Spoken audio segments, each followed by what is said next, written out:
siang keluarga hijrah dimanapun Anda berada.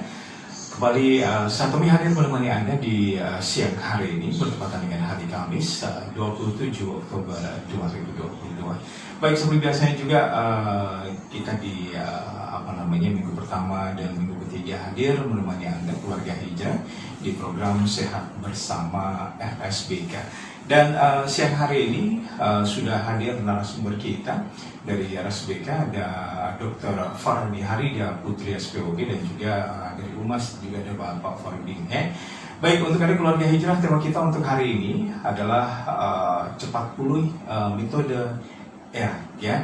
Dan untuk Anda nanti Anda bisa bergabung untuk tanya-tanya seputar metode ERA di 0811 775 1023, atau Anda bisa gabung langsung di 0811 703 1023. Nah, saat ini keluarga hijrah metode persalinan ERA ini sedang ramai dibahas, ya, baik itu di media sosial atau di rumah sakit, dan hal tersebut ini membuat para ibu yang saat ini sedang hamil ini juga melahirkan dengan metode ERA, ya. Nah, metode persalinan ini dinilai lebih aman dengan proses pemulihan lebih cepat dibandingkan proses persalinan sesar pada umumnya. Nah, kita akan kupas untuk siang hari ini keluarga hijrah di Sehat Bersama RSBK. Baik, kita sama dulu Dr. Farani. Assalamualaikum, selamat siang, Dok. Waalaikumsalam. Ya, Pak Farudin, gimana kabarnya, Pak? Alhamdulillah. Ya. Baik, langsung saja nih, Dok, mungkin bisa dijelaskan sedikit ini tentang metode persalinan ERA ini, Dok. Gimana nih, Dok? Ya, metode persalinan ERACS ini dari panjangannya itu ERACS, ERACS. Jadi bahasa Inggrisnya ini diambil dari Enhanced Recovery After C-section. Artinya memang ini metode persalinan dengan seksio cesaria, ya, dengan operasi, jadi bukan yang lahir normal biasa. Nah, kalau dibandingkan apa itu enhanced recovery itu, jadi pemulihannya itu lebih cepat dibandingkan metode seksio cesaria biasanya dari yang sebelumnya, gitu. Okay. Baik, Dok, ini bisa dibilang ini masuk di Indonesia ini sebenarnya dari luar, ya, Dok, ya, untuk metode ERA sendiri, ya? Iya, dokter kandungan ini mulai mengadop ini sebenarnya dari dokter bedah kanker usus. Jadi kita belajar dari mengadop mereka tuh kurang lebih udah 15 tahun yang lalu lah. Oh, 15 tahun yang lalu. Di Eropa tuh udah mulai dikerjakan, tapi bukan untuk sesar, untuk operasi kanker usus besar, ya, kolorektal. Nah, mereka memulihkan itu lebih bagaimana pemulihan mereka itu kok bisa jadi lebih cepat, gitu.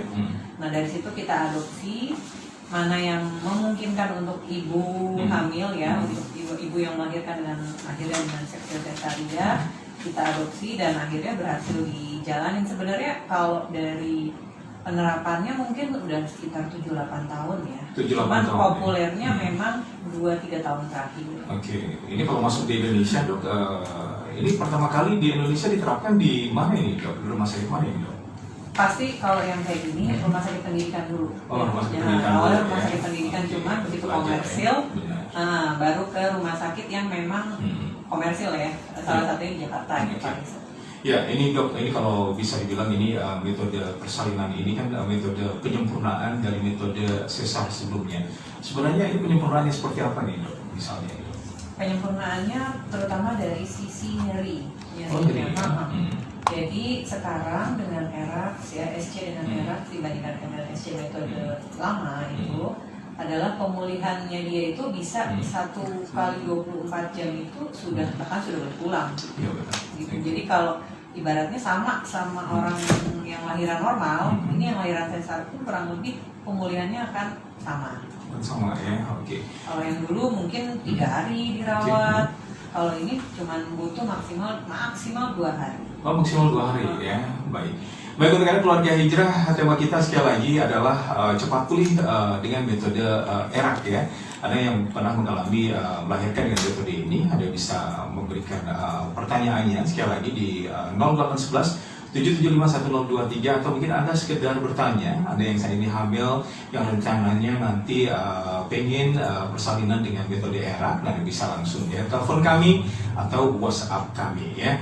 Dok, ini kalau bisa dibilang, ini kenapa metode persalinan ERA ini lebih cepat pulih daripada operasi sesar konvensional? Ini bisa dijelaskan dikit, Dok? Iya, kita bermain dengan multimodalitas anti nyeri. Jadi dulu mungkin ERAX itu saya nggak bekerja sendiri ya, ada campur tangan dokter bius ya, dokter anestesi di sini. Nah dia yang dari persiapan sebelum operasi dia sudah ada persiapan juga. Jadi dari saya ada persiapan, dari dokter kandungan ada persiapan, dokter biusnya ada persiapan. Intraoperasi atau saat operasi itu dokter bius juga berperan bermain obatnya di situ. Jadi dulu obat itu cenderung dosis tunggal ya, single obat gitu, satu jenis obat. Kalau sekarang bisa dengan 2 atau 3 jenis obat, cuma dosisnya semua lebih kecil. Oke. Jadi berarti hasil kerjasama teman-teman ya semuanya ya, termasuk ke bius, dokter-dokter yang lain. Dok, tadi sudah dibilang kelebihan dari ERAX sendiri ini apa nih yang paling menonjol ini, Dok? Nyeri pasca operasinya akan lebih berbeda dibandingkan metode SC yang konvensional. Lama puasa juga. Lama puasa. Lama puasa dulu mungkin puasa di jam 10 malam gitu ya. Kalau sekarang maksimal 4 sampai 6 jam saja. Dan setelah selesai operasi pun kita sebutnya early feeding. Jadi langsung tidak lama gitu. Begitu kaki sudah bisa bergerak, nah itu pasien atau ibunya itu diajarkan mulai berlatih minum air clear water ya, air putih. Kalau dia nggak ada muntah, itu udah mulai yang agak berat lagi. Ini biasanya kalau untuk bius sendiri, Dok, ini pasien sadar, ini butuh waktu berapa jam ini, Dok? Kalau untuk metode ERAX ini, Dok? Kalau untuk ERAX sebenarnya durasi sebenarnya untuk cesaria ini biusnya setengah badan ya. Jadi dari perut pinggang ke bawah itu nggak merasa, jadi cuman ibunya tetap terbangun. Jadi selama operasi baik SC yang konvensional atau SC yang ERAX ini sama, cuman jenis obatnya yang berbeda. Baik, keluarga hijrah, kita masih tunggu ya untuk Anda yang bertanya langsung. Kita masih ada di Sehat Bersama RSBK. Tema kita tentang cepat pulih dengan metode ERAX ya. Jadi untuk Anda yang ingin bertanya langsung, atau mungkin Anda yang saat itu mempersiapkan untuk kelahiran dengan menggunakan metode ERAX tersebut, Anda bisa langsung telepon kami ya seputar metode ERAX ya. Dokter, ini pada metode ERAX ini perlu dipahami beberapa tahapan yang perlu disiapkan. Apa saja nih tahapan-tahapan ini, Dok? Kalau bisa ditanyakan itu. Iya. Idealnya ERAX ini pada operasi yang berencana ya. Artinya memang sudah kita jadwalkan, jadi persiapan pasien dari mental pasien sudah lebih tenang gitu. Jadi dari metodenya persiapannya dibagi 3, dari sebelum operasi, saat operasi, dan pasca operasi. Ya, kalau dari sebelum operasi salah satunya puasanya ya. Kemudian dapat maksimal itu boleh minum air gula juga ya, maksimal 2 jam sebelum operasi. Boleh dia, boleh tidak gitu. Terus yang persiapan saat intraop, nah itu yang dokter biusnya yang bermain peran. Sementara metode saya mengoperasi, bahkan semua dokter kandungan mengoperasi tidak berubah dengan metode konvensional dibandingkan dengan metode ERAX. Jadi semuanya material yang kita gunakan, cara metode kita mengoperasi tetap sama. Pembedanya salah satunya obat anti nyeri yang digunakan oleh dokter bius ini. Dok, ada nggak nih mungkin pasien yang sedang hamil ini tidak diperbolehkan untuk melakukan metode ini, melahirkan dengan metode ini? Ini pasien yang seperti apa nih, Dok? Ada beberapa kondisi yang kita hindari untuk ERAX. Sebenarnya kan ERAX ini tujuannya untuk agar pasien itu cepat pulih, cepat bergerak, cepat mobilisasi. Sementara ada kondisi-kondisi tertentu yang memang pasien ini tidak kita harapkan sesegera mungkin bergerak. Salah satunya yang mungkin agak kondisi buruk ya, misalnya pasca ada perdarahan di saat operasi atau persiapannya kurang, misalnya darah tinggi yang sampai tak terkontrol, hamil dengan kejang. Nah itu kita biasanya karena setelah operasi itu akan butuh perawatan intensif. Nah yang butuh perawatan intensif itu biasanya kita tidak lakukan. Atau yang persiapan misalnya HB-nya rendah ya, anemi, nah itu juga kita tidak segerakan karena dia butuh transfusi dulu. Jadi persiapannya tuh tidak memenuhi kriteria. Ini bagi mereka yang punya darah tinggi, Dok, ini seperti apa yang dilakukan seorang dokter untuk mereka yang sudah melakukan metode ERAX ini, Dok? Jadi pastikan apakah mampu terkontrol dengan satu jenis obat. Ya, sebelum operasi itu persiapan kita kan nilai ya, mungkin udah 9 bulan kontrol sama detik kandungannya, menjelang persalinan kok tensinya mulai naik. Nah, kalau dengan 1 atau 2 masih nggak terkontrol, bahkan kita sudah konsulkan ke dokter penyakit dalam atau dokter jantung masih nggak terkontrol, bahkan perlu yang dirawat sampai yang diberikan obat anti hipertensinya dengan infus, ya memang kita hindarin untuk metode RX. Oke, ini kalau dilihat dari mereka melahirkan secara RX sendiri, biasanya ada penyakit penyerta, dok. Ini yang paling banyak ibu-ibu yang mengalami penyakit penyerta ini seperti apa nih? Yang penyakit penyerta sebenarnya yang masih terkontrol, artinya memang dengan kita berikan persiapan yang lebih baik ya, persiapan terus akhirnya membaik, itu masih bisa kita lakukan RX. Cuman yang benar-benar kondisinya emergensi, misalnya tiba-tiba datang ke saya gitu, ternyata HB-nya 8, ya udah infarto atau sudah masuk ke alat persalinan dan indikasi operasinya ada, itu kita nggak bisa, karena kita harus ngejar HB stabil dulu kan, HB minimal di 11 atau 12, jadi kriteria dasarnya tidak memenuhi gitu. Cuma kalau hipertensi memang selektif ya, tergantung hipertensinya parah apa tidak. Kalau yang kondisi paling parah itu kan yang sampai menimbulkan kejang ya, nah itu kita hindari. Oke, ini kalau sekarang kan metode yang terbaru adalah ERA, dok. Ini kalau dari RSBK sendiri, dok, ini kalau bisa dibilang ini kebanyakan mereka ini konvensional atau melahirkan secara konvensional atau ERA ini, dok? Sudah lebih dari 90% sih sudah ERA. Sudah ERA ya. Oke. Tapi mereka pasien kepingnya ERA juga ya? Ya, jadi dari awal memang jika kita sebagai dokter yang memegang pasien melihat kondisi ini, ini memenuhi ini untuk dilakukan ERA, pasti kita lakukan. Jadi itu tidak diberikan pilihan, ibu karena ibu nggak usah deh di ERA yang ini, nggak usah yang sekarang gitu. Jadi emang platform dasar kita, kalau kita nilai bisa ERA, tentu akan kita kerjakan ERA. Jadi kita nggak udah kita konvensional, justru malah kita tinggalkan. Oke. Baik keluarga Hijrah, kita masih tunggu untuk Anda yang ingin bergabung di kesempatan siang hari ini ya. Saya bersama RSBK dan Anda juga bisa melihat tayangan live bersama saya bersama RSBK live di AG ya. Baik, ada yang bergabung, kita sapa dulu keluarga Hijrah. Ini Devi dari Anugerah Dalam. Mungkin bisa dicoba kembali ya di 0811-775-1023 ya. Untuk Anda by WhatsApp juga bisa, ini ketik nama Anda, spasi alamat dan pertanyaan Anda. Sekali lagi Anda bisa kirimkan di 0811-775-1023 ya. Dari kesempatan siang hari ini keluarga Hijrah ini tema kita adalah cepat pulih bersama metode ERA ya, bersama Dr. Farani Harida Putri SPOG. Baik, kita ke Bapak Farudin. Pak Farudin, ini kalau tadi sudah disebutkan berapa lama ini metode persalinan ERA ini hadir di RSPB ini, Pak?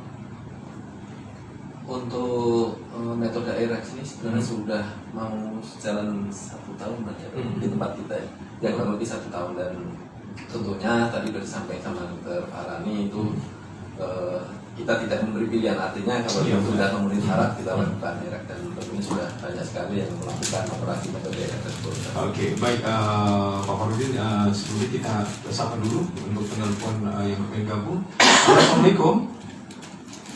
Halo, baik, dicoba kembali untuk Anda keluarga Hijrah yang ingin bergabung kembali di kesempatan siang hari ini. Saya bersama RSBK.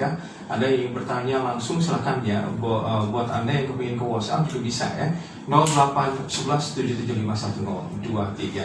Terus fasilitas yang diberikan Pak, dan untuk biaya persalinan sendiri di RSBK berapa nih Pak? Kurang lebih range-nya sekitar 11-an ya, 11-an ya. Baik, 11-an ya. Baik, kita coba sapa dulu ini apa kabar, ada yang bertanya ini Dok dan juga Bapak. Assalamualaikum, mau tanya Dok, berapa lama efek abuse pasca operasi sesar? Ini sudah 5 tahun, masih terasa nyeri di pinggang belakang bekas suntikan bius dan terasa nyeri pada bekas operasi sesar. Baik, ini Devi di Anugerah Taylor. Baik, terima kasih ya. Mungkin bisa dijawab langsung ini dok. Ya, untuk keluhan untuk keluhan nyeri sebenarnya itu mungkin harus dikonsulkan ulang ya ke dokter bius gitu, karena memang banyak beberapa, apalagi yang pembiusan yang sudah beberapa tahun terakhir masih menimbulkan keluhan yang serupa, daerah pinggang tidak nyaman.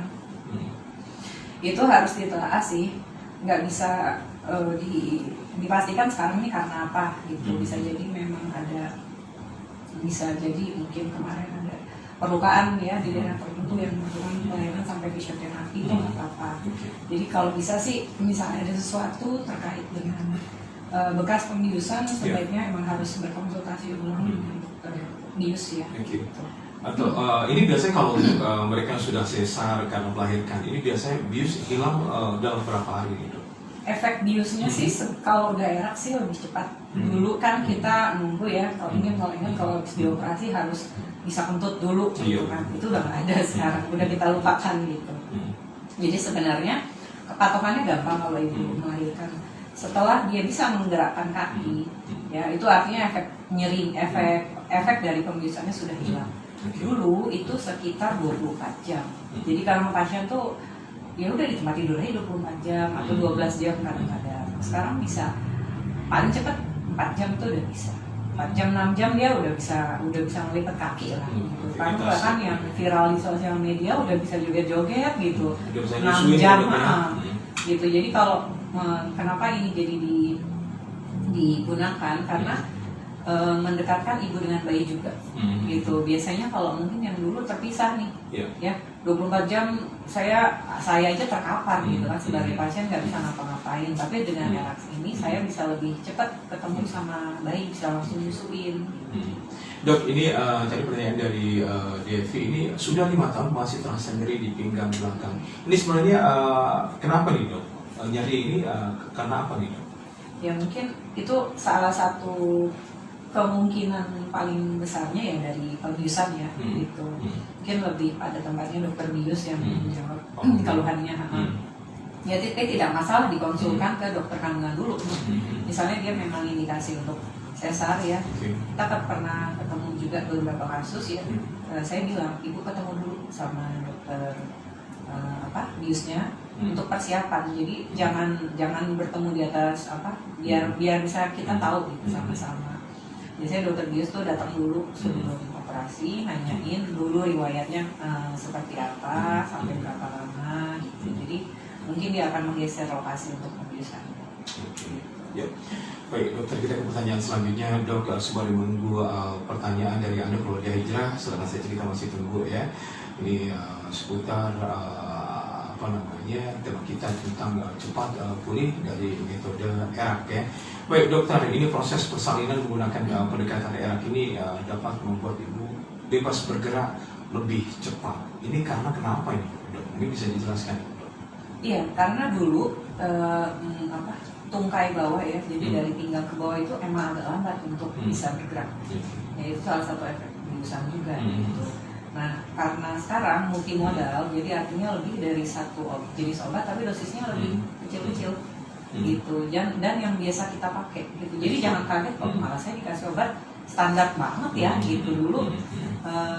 Malah standar, tapi malah efek mobilisasi kaki saya ngerasa ada kaki itu bisa jadi lebih cepat. Ini berarti kalau bisa dibilang metode ini mengurangi dosis ya dok, atau gimana ini dok? Ini jadi dosis yang lebih kecil, tapi nggak sampai 10 obat gitu, mungkin bisa 2-3, cuman dosisnya lebih rendah semua. Gitu. Karena sekarang efek kita kurangin efek pembiusan jangka panjangnya itu. Ya. Dok, ini bagaimana dengan mereka yang overweight ya, kegemukan dalam kondisi hamil? Ini apakah memang sama-sama juga atau memang gimana gitu? Untuk Eraxnya sama, nanti perhitungan dosisnya dari dokter biusnya ya menentukan, kan biasanya akan dilihat tuh dari data, beratnya segini. Berarti tergantung berat badan ya dok? Ada penentu juga faktor berat badan itu, nanti perhitungan pembiusannya tuh ada. Dok, ini selain kelebihan, ada nggak kekurangan dari metode melahirkan ini dok? Mungkin kekurangannya ini ya, apalagi orang yang dulu pasien yang dulu ibu-ibunya udah pernah merasakan seksio konvensional ya, dibandingkan dengan sekarang, mungkin dia kayak ngerasa kok saya cepet-cepet banget ya dok dipulangin gitu, gitu ya. Karena mentalnya udah 3 hari 4 hari ini nggak apa-apa di rumah sakit gitu.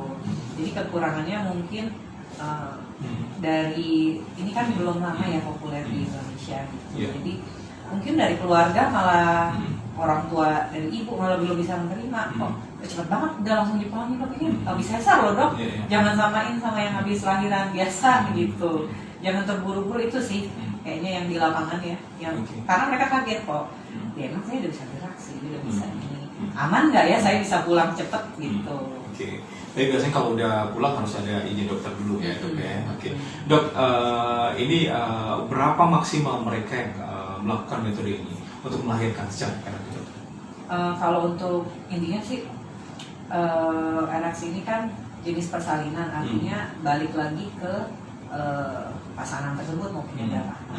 Selama kriterianya memenuhi bisa. Cuman untuk seksio cesaria sendiri kita bermain di zona amannya kurang lebih kalau bisa ya sesar itu 3 kali saja.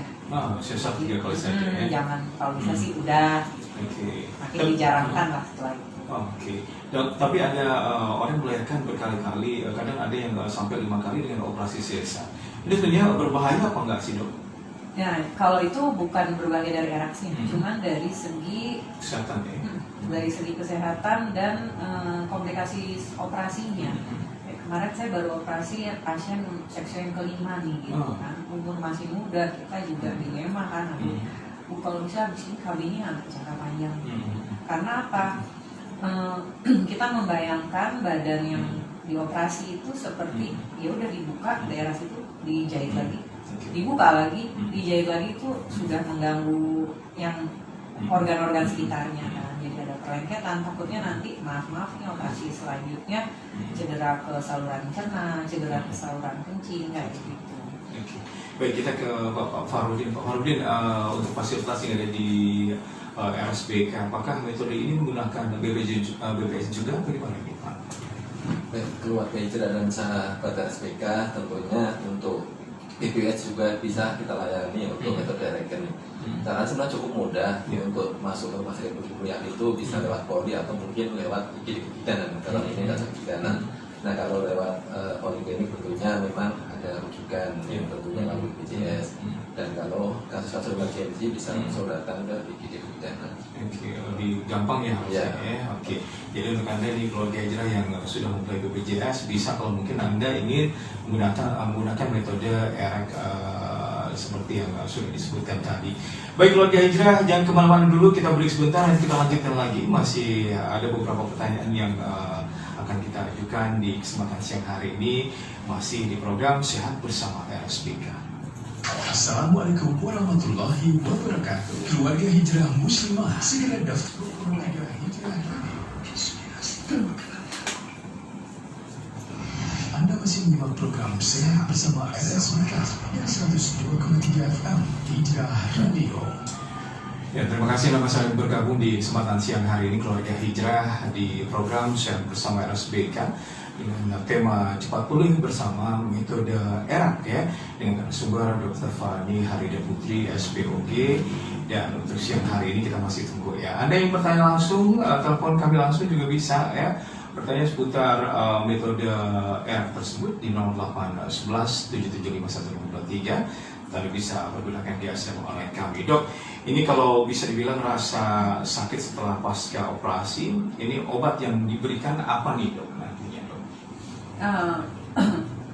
Obat yang diberikan biasanya 2 jenis ya. Mungkin 2 sampai kadang kalau mungkin dia juga ambang nyerinya agak rendah ya. Itu bisa sampai 3 jenis. Jadi agak sedikit berbeda. Dulu mungkin obatnya itu aja. Sekarang nih dosisnya agak jenisnya bertambah, cuman dosisnya ya dosis minim aja. Ini selain mungkin obat yang diberikan oleh dokter, mungkin ada nggak apa yang harus dilakukan oleh seorang ibu yang habis melahirkan? Yang pasti yang pertama ya mentalnya dulu bahwa ini habis operasi ya emang pasti sakit. Cuman percayalah dengan obat anti nyeri itu udah harusnya memperingan. Yang kedua, nyeri itu bisa semakin cepat nyeri itu cepat hilang tuh semakin cepat kita bergerak. Tidak perlu sampai berjoget ya. Yang penting minimal kalau misalnya itu baru katakanlah 12 jam pasca operasi sesar ya. Itu kan kalau daerah biasanya selang kateter udah lepas tuh. Artinya dia ke toilet udah sendiri. Gitu ya. Kalau dulu kan 24 jam gitu. Ini udah ke toilet sendiri jalan. Jadi artinya tindakan kegiatan yang di ruang dia rawat inap itu udah bisa dia kerjain sendiri gitu. Itulah mobilisasi yang kita harapkan. Ini dalam artian ini obat yang diberikan oleh dokter, obat nyeri ini harus diminum terus ya dok ya? Iya, jadi pertimbangannya kalau kaki sudah bergerak, kita bahkan udah bisa melepas. Katakanlah infusnya udah bisa berkurang nih yang harus kita berikan. Biasanya kan untuk membantu kontraksi ya kita pertahanin. Cuma obat nyeri, obat antibiotik itu bisa kita gantikan. Ini dalam perawatan di rumah juga pasien balik ke rumah. Ini berarti obat juga ada ya dok ya? Ada, pasti ada diberikan ya. Dok, ini kalau bisa dibilang juga ini kan luka operasi kan kadang ada yang keringnya lama, keringnya cepat. Ini dalam metode ini gimana ya dok? Sebenarnya sama sih karena jenis tindakannya itu tidak berubah dari jenis sesar konvensional dengan sesar relaksi. Berbeda adalah obat-obatannya. Jadi sebenarnya kalau ada luka operasi atau luka infeksi daerah operasi ya atau itu kita yang pertama analisisnya ke pasien saat kontrol kan biasanya ketahuan tuh seminggu awal biasanya kita tutup kan ada kelihatan agak basah. Nah itu kita evaluasi biasanya nggak jauh dari kurang istirahat, kurang makan gitu. Atau yang memang antibiotiknya masih kurang nanti untuk membunuh kuman daerah situ. Ini berarti kalau makanan yang dimasuk oleh ibu hamil juga, itu berpengaruh juga untuk luka operasi juga ya? Iya, untuk penyembuhan luka itu kita harapkan sekarang itu tinggi protein. Tinggi protein makanya sering mungkin ibu-ibu zaman dulu tahu ikan gabus ya, memang itu bagus banget gitu. Kita sangat mendukung ya, memang rasanya ya begitulah gitu, tahu sama tahu, cuman memang jangan takut, mungkin saya nggak mungkin ada yang vegetarian, cuman kalau bisa tinggikan protein. Ini kadang ada yang luka luar dengan luka dalam. Ini dua-duanya harus kering atau gimana nih dok? Kalau biasanya kalau pun dia ada luka daerah dalam pasti lama-lama akan keluar. Jadi jadi kalau luka itu pasti mencari akses untuk keluar dari ke arah permukaan kulit. Jadi pasti kalau emang sudah ada di luar, justru kita cari ini sumbernya dari bawah kulit saja atau lebih dalam lagi. Ya, kadang ada yang sudah melahirkan secara sesar juga ini dok, udah beberapa bulan melahirkan anak sudah mungkin hampir setahun, tapi masih merasakan luka operasi ini agak-agak nyeri. Ini kenapa ya dok ya? Nah itu sebenarnya sekarang sudah banyak jenis olahraga atau stretching untuk daerah luka operasi karena kan karena ya secara kita ketahui kalau sesar ya ada daerah yang disayat ada daerah itu kan mengubah komposisi otot otot dinding perut gitu yang tadinya tanpa bekas sayatan jadi ada bekas sayatan. Nah itu sebenarnya sekarang udah banyak sebenarnya bahkan masih nggak jauh dari lingkup kebidanan ya, bidan itu bidan yang sekarang sudah di platform kayak YouTube kayak itu banyak tuh mengajarkan jenis olahraga ya. Jenis olahraganya tuh sebenarnya bisa hanya ngelihat dari gerakan YouTube aja gitu untuk mengencangkan otot dinding perut. Jadi biasanya karena terlalu takut untuk bergerak sehingga mindset yang terkirim ke otak nggak boleh banyak gerak gitu ya kan gitu. Padahal sebenarnya bisa dilatih, itu bisa dilatih gitu karena supaya kalau udah yakin saya udah ngelakuin olahraga yang kayak gini nggak apa-apa kok. Jadi itulah yang mengubah nanti nyerinya ini. Jadi posturnya gara-gara mungkin yang kemarin sesar agak membungkuk. Nah jadi terbawa tuh berbulan-bulan kayak gitu terus gitu, takut kan. Nah kalau dia ada stretching, ada jenis olahraga tertentu. Banyak kok bidan-bidan sekarang tuh, terutama bidan ya yang mempraktekkan itu ngajarin stretching dan senamnya untuk mengencangkan otot dinding perut. Nah itu bisa membantu. Ini sebenarnya nggak terlalu lama untuk stretching olahraga yang diberikan ya dok ya? Iya, nggak terlalu lama. Dan nggak yang berat, yang berat kok. Itu emang untuk membantu otot dinding perut supaya lambat laun posturnya tuh bener lagi. Biasanya kalau abis sesar, abis lahiran, apalagi yang full menyusui ya, wah itu kan membungkuk banyakan gitu. Nah itu yang udah nyeri saat menyusui, apalagi kalau menyusui kontraksi di rahim gitu ya, di 6 bulan pertama tuh daerah rahim pasti masih sering tuh kayak nyeri-nyeri kayak gitu. Berarti istilah kalau menormalkan orang pasca operasi sesar ini memang butuh waktu ya? Butuh waktu. Baik, keluarga aja kita ke WhatsApp dan pertanyaan Anda kita masih tunggu ya. 0811 775 1023. Kita ke Singapura ya dok. Assalamualaikum warahmatullahi wabarakatuh. Ini dari Ibu Eli. Salam sehat selalu dok. Dok, apa yang harus dilakukan agar bersalin dengan lancar normal tanpa operasi? Yang harus dilakukan pasca ibu mengandung atau rencana ingin mengandung, adakah program yang di zaman yang semakin modern ini? Nah sekarang ini yang semakin modern sekarang ini. Baik, terima kasih dok. Agak ini ya dok ya, semeraut dibacanya dok. Tapi intinya udah tahu ya dok, paham ya dok ya? Oke. Intinya sih memang kalau memang rutin berobat teratur ya, baik ke bidan ataupun ke dokter kandungan, berarti kan makin kita tahu nih indikasi kita memang bisa lahir normal ya. Nah sembari itu kita juga memantapkan diri ya. Sekarang di era modern di kanal-kanal YouTube tuh banyak sekali senam, bahkan senam hamil yang namanya prenatal yoga gitu. Dan itu dilakukan rata-rata bidan yang sudah memang sudah terlatih ya gitu. Jadi mereka berani memunculkan channel mereka di situ gitu. Belajarlah dari situ cara mengatur nafas ya, cara mengencangkan otot panggul, otot dasar panggul, otot dinding perut. Nah itu dari situ, itu aja minimal.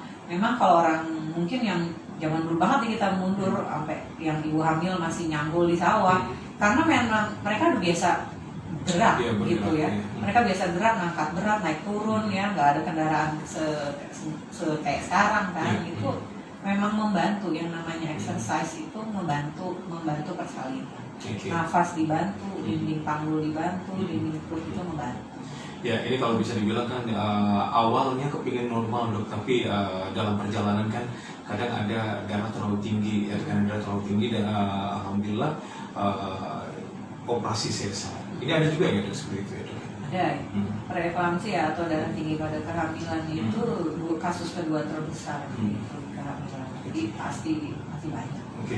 Selain tekanan darah tinggi apa dok yang bisa menyebabkan ibu gagal di operasi gagal melahirkan secara normal?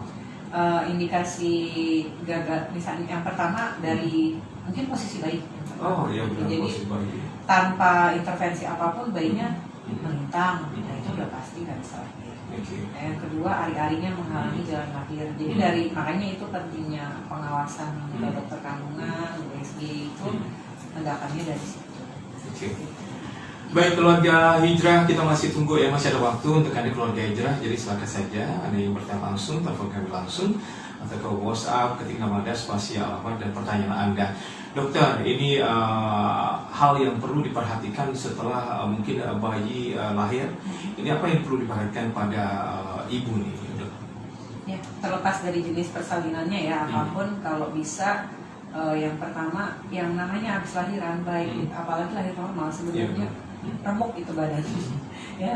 Mau lahiran normal yang capek itu ibunya ya, capek sekali. Jadi pasti 12 jam atau 24 jam pertama nutrisi dikembalikan gitu. Kita emang ibaratnya habis olahraga berat, habis saudara power udah kita keluarin ya nutrisi. Jadi ibu lahiran nutrisi yang pertama, karena apa? Nutrisi baik, dia lahiran sesar, luka operasi baik. Dia lahiran secara normal, luka jahitan daerah operasinya bagus, ya itu baru dia bisa ngurus anak.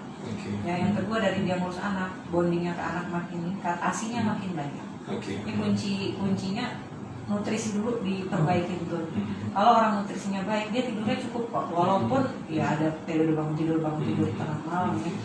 Makan cukup, nanti badan akan terasa enak, produksi ASI meningkat, dia bisa ngerawat bayi sendiri. Oke. Dok, ini kalau mereka melahirkan secara kembar, untuk ibu kembar, ada nggak masukan untuk mereka nih, Dok? Pasca operasi, Dok? Pasca operasi ya. Ini dilihat kalau memang dalam persiapan untuk misalnya ya, dinilai mampu nih untuk eraks ya. Karena memang kadang-kadang kalau bayi kembar ini banyak kendalanya. Jadi biasanya memang banyak dokter yang tidak menjalankan eraksnya karena dia saat hamil aja dia udah membawa beban yang 2 kali lipat gitu dari biasa. Otomatis postur dia berubah ya. Cadangan zat besi dia menurun, makanya cenderung yang kembar mungkin ibunya anin. Jadi emang beberapa poin yang kita nilai mungkin nggak memenuhi untuk eraks gitu. Cuman kalau memang dia bagus semua dan bisa untuk dilakukan eraks, sebenarnya tetap balik nutrisi ya. Yang kedua mobilisasi ya. Yang membantu mobilisasi itu juga salah satunya pemasangan kayak korset gitu ya, membantu supaya dia posturnya agak benar lagi gitu. Ya udah sih, itu nutrisi sama mobilisasi ya. Karena memang kalau kembar dia nanti misal apalagi yang menyusuin eksklusif, wah itu kalorinya ibu menyusui aja kalorinya bertambah 300 kalori dari ibu hamil. Nah kalau bayinya 2, kebayang double lagi ya. Emang nutrisinya tuh harus, karena kalau nutrisi dia bagus, dia agak ngerasa badan dia enak. Oh gitu. Badan dia enak, dia bisa tidur benar. Walaupun 2 jam ya, bayinya tidur, dia ikut tidur, ntar dia bangun lebih seger tuh. Ya karena bayangin yang makannya tuh sedapetnya ya. Itu nggak konsen nanti akan lama-lama mukanya lah yang terbuka atau dia sedih jadi baby blues gitu. Ini berarti makanan berpengaruh juga ya. Nutrisi itu yang tinggi protein itu sangat berpengaruh. Oke, Dok, ini ada nggak persiapan untuk mereka termasuk bumil untuk melahirkan secara erak ini? Persiapannya yang pertama dari mentalnya tenang dulu ya, tenang, terus pasti kita ada penapisan artinya emang ini ibu layak atau tidak ya, karena kalau sudah layak biasanya outcome-nya juga cepat ya, yang sesuai sama yang diharapkan. Cuman kalau yang di ambang-ambang nih HB-nya juga rendah tapi meminta eraks biasanya agak terlambat gitu, agak nyeri gitu. Baik Dok, kita pilih dulu, ada yang bergabung, kita sapa dulu. Halo, Assalamualaikum, sehat bersama RSBK. Iya. Baik, dengan Ibu Eli ya. Baik, langsung saja dengan Ibu Farhani, Dokter Farhani. Selamat sore dok. Iya, sama-sama. Sama-sama. Dok, saya mau bertanya. Itu kan ada kan orang yang lahir dengan normal ya. Sudah dijelaskan, berarti kan orang sekarang ini harusnya lebih banyak bergerak ya dok. Katanya kalau kami jangan kayak gitu, jangan kayak gitu. Berarti itu kan salah ya dok, mesti banyak bergerak insya Allah supaya lancar ya. Yang saya ingin tanyakan sekarang ini dok, kan ada produk susu ya pasca sebelum hamil, pasca hamil, pasca habis melahirkan ya, pasca menyusui itu sebenarnya kegunaannya untuk ibunya untuk anaknya, kalau dia apakah itu bagus untuk perkembangan janinnya atau ada efek samping atau lebih baik makan yang fresh gitu. Dokter maaf itu aja sih yang saya tanyakan. Baik, terima kasih. Waalaikumsalam warahmatullahi wabarakatuh. Ini dua pertanyaan. Yang pertama, apakah ibu hamil ini harus bergerak nih dok? Iya, jadi bukan jadi lebih aktif ya. Maksudnya samakanlah dengan ritme kamu tidak hamil. Jadi jangan lagi hamil nggak mau naik ke lantai 2 gitu, minta pindah di kamar, atau sholatnya, kan kadang-kadang sholatnya duduk aja gitu. Padahal mungkin dia nggak ada mual, nggak ada muntah, nggak ada apa-apa, nggak apa-apa sujud, bahkan membantu sujud itu. Oh gitu, bagus ya. Sujud itu membantu yang biasanya kepala bayinya itu masih di atas, itu pasti ke dokter kandungan manapun disuruh sujud. Gitu. Jadi jangan mengubah yang udah biasa dilakukan. Membatasi gitu. Ya. jangan jadi malas bergerak. Sebenarnya lakukan yang memang biasa kamu lakukan saat kamu belum hamil. Cuman beberapa kondisi tertentu, misalnya kamu biasanya olahraga mungkin yang agak ekstrim ya, mungkin maraton atau apa, ya itu enggak. Berarti kalau terlalu berat olahraganya enggak juga ya? Juga gitu. Oke. Baik, untuk pertanyaan kedua dok, untuk produk susu pasca hamil, sesudah hamil, ini sebenarnya untuk siapa? Untuk ibunya atau untuk babynya nih dok? Ya, kalau dari produk susu dari persiapan hamil, saat hamil dan saat menyusui, memang ada komponen nutrisi yang ditambahkan di situ. Ya, karena pertama ibu hamil kalori itu dibutuhkan, kalori itu meningkat dari perempuan tidak hamil. Ya, yang kedua ibu hamil ini banyak keluhan, trimester pertama mual, ya. Makannya jadi nutrisinya berkurang gitu kan. Jadi dari keluhan mual muntah inilah kita kejar dari mungkin dari susu yang dari persiapan ya. Kalau susu dari persiapan tuh tinggi untuk perkembangan otak misalnya, untuk perkembangan otak dan kematangan sel telur si perempuannya. Begitu trimester pertama itu yang tinggi untuk perkembangan si bayinya. Ini fortifikasinya tuh untuk zat-zat yang di situ di dalamnya. Jadi sebenarnya memang murni diharapkan untuk ke bayi gitu. Jadi karena kenapa keluar produk seperti ini? Kalau ibu-ibu di luar sana menjamin yang dia konsumsi itu mencukupi, boleh nggak usah. Cuman bukti objektifnya tuh ada. Ya kalau dulu saya belajar tuh waktu di sekolah, guru saya minta oke, kalau kayak gitu pastikan dia nutrisi yang mikronutrien itu terjamin. Kalau nggak mau pakai vitamin nggak apa-apa, tapi atau nggak minum susu nggak apa-apa, tapi pastikan dengan cara apa, dicek dicek darah gitu. Karena penelitian orang Indonesia ibu hamil itu yang mikronutriennya kurang. Karena itulah vitamin dan susu itu berperan. Oke. Ya apalagi untuk bayi, untuk susu bayi, susu formula kan sekarang banyak ya dok di pasaran dok. Ini cara membeli susu formula dok di pasaran ini gimana nih dok? Kalau untuk anak ya atau berisi itu tergantung kebutuhan dokter anak ya. Biasanya nggak ada ini preferensi tertentu kecuali anaknya punya kondisi tertentu yang misalnya untuk berat bayi paling rendah atau ya. Cuman kalau yang untuk ibu hamil, saya juga nggak ada preferensi tertentu, lebih ke arah yang bisa diterima, merek A nggak apa-apa gitu. Jadi dibebaskan karena kurang lebih komponen mikronutrien sama vitamin yang difortifikasinya tuh ya memenuhi lah. Oke. Baik dok, kita ke pertanyaan selanjutnya dok. Ini dari Umu Aisyah di Batu Besar dok.